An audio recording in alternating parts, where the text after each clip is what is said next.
दानी कुम्मड़न। इस कहानी में तमिलनाडु के दानी एवं परोपकारी राजा कुम्मड़न के चरित्र की महानता का चित्रण किया गया है। दानशीलता एवं परोपकार में उसका कोई जवाब नहीं था। विद्वानों एवं कलाकारों का सम्मान करना वो बखूबी जानता था। इलंग कुम्मड़न और कुम्मड़न के स्वभाव के अंतर को दर्शाती ये कहानी मानवीय मूल्यों की स्थापना करती जान पड़ती है। 2000 साल पहले तमिलनाडु में मुदिरम नामक एक पहाड़ी प्रदेश था। वहां कुम्मड़न नाम का एक राजा शासन करता था। वह बड़ा दानी, प्रजावत्सल और न्यायपालक था। वह विद्वानों, कवियों, कलाकारों का आदर करता था। उसके मन में दीन दुखी लोगों के प्रति सहानुभूति थी। लोग मदद मांगने उसके पास आया करते थे। वह याचकों की मांग आदर पूर्वक पूरी करता था। एक बार पड़ोसी राज्य में अकाल पड़ा। वहां से कई परिवार कुम्मड़न के पास राहत पाने के लिए आए। सब के सब भूखे, प्यासे और थके मादे थे। बाल बच्चे भूख से बिलख रहे थे। बूढ़े लोगों की हालत और खराब थी। कुम्मड़न ने तुरंत अपने महल में ही बढ़िया भोजन बनवाया। अकाल पीड़ित परिवारों को भी राज परिवार के साथ बिठाकर भोजन खिलाया। इसी प्रकार बहुत दिनों तक राजमहल में रखकर उनका पालन पोषण किया। तमिलनाडु के कोने कोने से कवि, पंडित, कलाकार और साधु संत कुम्मड़न के पास आते, आदर सत्कार पाते और भेंट उपहार लेकर लौट जाते थे। उस जमाने में कवि, विद्वान, कलाकार बड़े स्वाभिमानी और सच्चे समाज सेवी थे। वे राजा, प्रजा के हितैषी और मार्गदर्शक भी थे। वे लोग अपने लिए धन संपत्ति जमा नहीं करते थे। उनका पालन पोषण राजा की ओर से आदर के साथ हुआ करता था।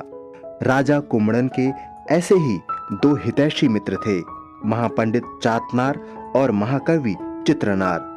जब भी उनको किसी चीज की जरूरत पड़ती, कुम्मड़न उनके पास चले आते और उनसे मांग कर ले जाते। कुम्मड़न उन दोनों विद्वानों का बड़ा आदर करता था।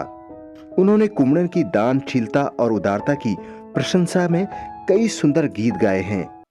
घुमंतु चारण भाट गायकों ने उन कीर्ति गानों को गाते हुए तमिल प्रदेश के कोने कोने में कुम्मड़न का यश फैलाया। एक दिन महाकवि चित्रनार कुम्मड़न से थोड़ा धन मांगने के लिए आए। उस समय कुम्मड़न जरूरी राजकाज में लगे हुए थे, इसलिए महाकवि का संदेश पाते ही राजा ने अपने मंत्री के हाथ कुछ धन देकर उनके पास भेज दिया। महाकवि को यह व्यवहार अच्छा नहीं लगा। उन्होंने मंत्री के दिए धन को स्वीकार नहीं किया। सीधे राजा कुम्मड़न के पास चले आए और बोले, मेरे प्रिय नरेश, मैं तुमसे मिलने और तुम्हारे हाथों से उपहार पाने आया हूँ। मुझे मामूली याचक न समझ बैठना। तुम दूसरों के हाथों विपुल संपत्ति भी भेज दो, मैं लूंगा नहीं। तुम स्नेहपूर्वक रत्ती भर वस्तु भी दे दो, वही मेरे लिए काफी होगी। मैं उससे सहर्ष स्वीकार कर लूंगा। कुम्मड़न महाकवि की झिड़की सुनकर लज्जित हुआ। उसने अपनी गलती के लिए महाकवि से क्षमा मांगी। उसको इस महाकवि की एक पुरानी बात याद हो आई। वे एक बार पड़ोसी प्रदेश के राजा वेलियान के महल में गए थे। उस समय वह आराम कर रहा था। महाकवि के आने का समाचार मिला। उनका स्वागत करने वह स्वयं नहीं आया। अपने भाई से बोला, तुम उनका स्वागत सत्कार करो, थोड़ा धन देकर उनको विदा करके आओ। महाकवि चित्रनार ने देखा कि राजा वेलियान स्वयं न आकर अपने भाई को भेज रहा है। वे तुरंत वहां से उठकर चले आए और कुम्मड़न के पास गए। कुम्मड़न ने उनका आदर के साथ स्वागत किया। महाकवि ने कुम्मड़न की प्रशंसा में सुंदर गीत गाए। कुम्मड़न ने बहुत हर्षित होकर उनको एक सजा धजा हाथी और धन राशि देकर विदा किया। महाकवि चित्रनार उस हाथी को लेकर वेलियान के एक महल में गए और उनसे कहा, मेरे राजा, यह लो मेरी ओर से यह उपहार। यदि तुम्हारे पास मेरा सम्मान करने के लिए फुर्सत नहीं है तो क्या हुआ, मेरे पास तुम जैसे राजाओं का आदर करने के लिए समय भी है और सामर्थ्य भी। राजा वेलियान लज्जित हुआ। वह महाकवि के चरणों पर गिरकर क्षमा मांगने लगा। कुम्मड़न को यह घटना याद आई। उसने निश्चय कर लिया कि आगे से ऐसी गलती मुझसे नहीं होनी चाहिए। कुम्हड़न के दूसरे मित्र थे महापंडित चातनार। वे भी समय समय पर राजा से भेंट उपहार लिया करते थे। वे उदार स्वभाव के थे। उनको जो कुछ मिलता उसे अपने गरीब रिश्तेदारों के साथ बांट लेते थे। थोड़े समय के बाद महापंडित चातनार के पास कुछ नहीं बचा। अपना परिवार चलाना भी मुश्किल हो गया। भुखमरी की नौबत आ गई। तब उन्हें दानी राजा कुम्हड़न की याद आई। वे उनसे मिलने मुदिरम नगर में आए, किंतु वहां स्थिति एकदम बदली हुई थी। कुम्हड़न का एक सौतेला छोटा भाई इलन कुम्हड़न सत्ता लोभी और चालाक आदमी था। उसने विद्रोह करके राजगद्दी हथिया ली और अपने बड़े भाई को राज्य से ही अलग कर दिया। शांत प्रिय कुम्हड़न अचानक हुए विद्रोह को दबा नहीं सका। उस समय की लड़ाई में वह हार गया। राजपाट छोड़कर उसी पहाड़ी प्रदेश के जंगल में कुटिया बनाकर अपने परिवार के साथ रहने लगा।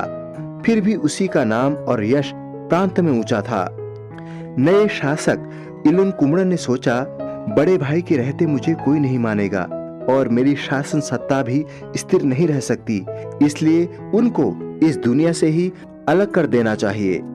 बस दूसरे ही दिन इलन कुम्हड़न ने राज्य भर में ढिढोरा पिटवाया कि जो व्यक्ति मेरे पराजित भाई का सिर काट कर लाएगा उसे 1000 स्वर्ण मुद्राएं भेंट की जाएंगी। इस घोषणा को सुनते ही लोगों में खलबली मच गई। सभी प्रजाजन नए शासक इलन कुम्हड़न से घृणा करने लगे और उसकी निंदा भी। इस नीचतापूर्ण घोषणा की सभी ने अवहेलना कर दी। महापंडित चातनार अपने दानी मित्र कुम्हड़न की दुर्दशा जानकर बहुत दुखी हुए। वे उसको खोजते हुए जंगल में गए। कुम्हड़न से मुलाकात हुई। दोनों स्नेह से गले मिलकर रो पड़े। भाग्य का यह कैसा क्रूर खेल है। लाचारी का एहसास दोनों को अधिक सताने लगा। कुम्हड़न भांप गया कि हितैषी मित्र चातनार तंग हालत में है और मुझसे मदद लेने आए हैं। उसको अपनी दुर्दशा पर बहुत दुख हुआ। वह सोचने लगा, मैं कितना अभागा हूँ। घर आए आदरणीय अतिथि का सत्कार करने और इनकी मदद करने के लिए मेरे पास कुछ भी नहीं है। ऐसे निकृष्ट जीवन से लाभ ही क्या है। कुम्हड़न ने निश्चय किया कि वे मित्र महापंडित को खाली हाथ नहीं जाने देंगे। उसने चातनार से निवेदन किया, मेरे आदरणीय बंधु, आप मेरी यह तलवार लीजिए, इससे मेरा सिर काट कर ले जाइए और मेरे भाई को सौंप दीजिए। वह आपको 1000 स्वर्ण मुद्राएं भेंट करेगा। उस धनराशि से आप पहले की तरह अपने परिवार तथा रिश्तेदारों का पालन पोषण करें। दानी कुम्हड़न की यह बात सुनते ही चातनार सिहर उठे, बिलख बिलख कर रो पड़े। वे अपनी तंगी और तकलीफ भूल गए। वे सोचने लगे, यह कितना महान दानवीर है। ऐसे त्यागी पुरुष की यह दुर्दशा नहीं होनी चाहिए। इस विपत्ति से इसको उबारना मेरा कर्तव्य है। अब मैं यही करूंगा। चातनार ने कुम्हड़न से तलवार ली और कहा, मेरे प्रिय मित्र, तुम मेरे लौट आने तक सब्र करो। मैं वापस आकर तुम्हारी इच्छा पूरी करूंगा। चातनार जंगल से लौटकर नगर के प्रसिद्ध शिल्पी के यहाँ पहुंचे। उन्होंने उस शिल्पी से कुम्हड़न का कटा हुआ सिर जैसा ही एक सिर मोम का बनवाया। वे उस सिर को कपड़े से ढककर राजमहल में ले गए। इलन कुम्हड़न राजगद्दी पर बैठा हुआ था। सामने गणमान्य दरबारी लोग थे। महापंडित चातनार ने कटे हुए सिर को राजा के सामने रखा और कहा, नए शासक, यह लो तुम्हारे ऐलान की भेंट। अब तो तुम्हारा दिल ठंडा हुआ ना? लेकिन हाँ, यह न भूलो कि इस अत्याचार से तुम्हारा जीवन और शासन संकट से मुक्त हो गया। खून से सना और कटा हुआ सिर देखते ही इलन कुम्हड़न भौंचक रह गया।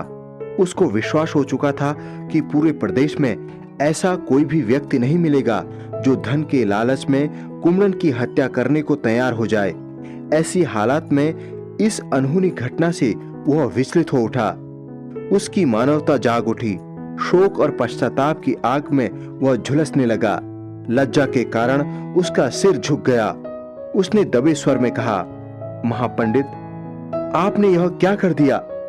मैं सत्ता के मोह में पड़कर भाईचारा, सद्भाव और शील सब भूल बैठा। आप तो बड़े विद्वान हैं, और मेरे बड़े भाई के मित्र भी हैं। आपके हाथों यह पाप कैसे हुआ? चातनार इलन कुमड़न के हृदय परिवर्तन से आश्वस्त हुए वे शांत भाव में बोले, युवराज, तुमसे इसी हृदय परिवर्तन की आशा मुझे थी, इसीलिए मैंने यह उपाय किया है। तुम्हारे बड़े भाई दानी कुमड़न जंगल में भले चंगे हैं। यह उनका नकली सिर है जो मोम का बना है। अब तो तुम्हें अपने किए पाप का प्रायश्चित करना है, करोगे? इलन कुमड़न ने हाथ जोड़कर चातनार से क्षमा मांगी और प्रार्थना की, महापंडित जी, आज्ञा दीजिए, मैं अपने प्राण तक देने को तैयार हूं। चातनार ने उसे समझाया, युवराज, तुम बड़े भाई को आदर के साथ वापस बुला लाओ, उनको यह राजगद्दी सौंप दो। इस प्रांत के पुराने राजा लोग बड़े दानी, नीति पालक और विद्या प्रेमी थे। तुम्हारे पूर्वजों ने अच्छे भले काम कर बड़ी ख्याति पाई है। युवराज, तुम भी अपने पूर्वजों की तरह अच्छे काम करके कीर्ति पाओ। युवराज इलन कुमड़न ने चातनार की सलाह मानी। वह बड़े भाई को आदर के साथ ले आया और उनको राजगद्दी सौंपकर स्वयं युवराज बना। महापंडित चातनार अपने प्रयास की सफलता पर फूले न समाये।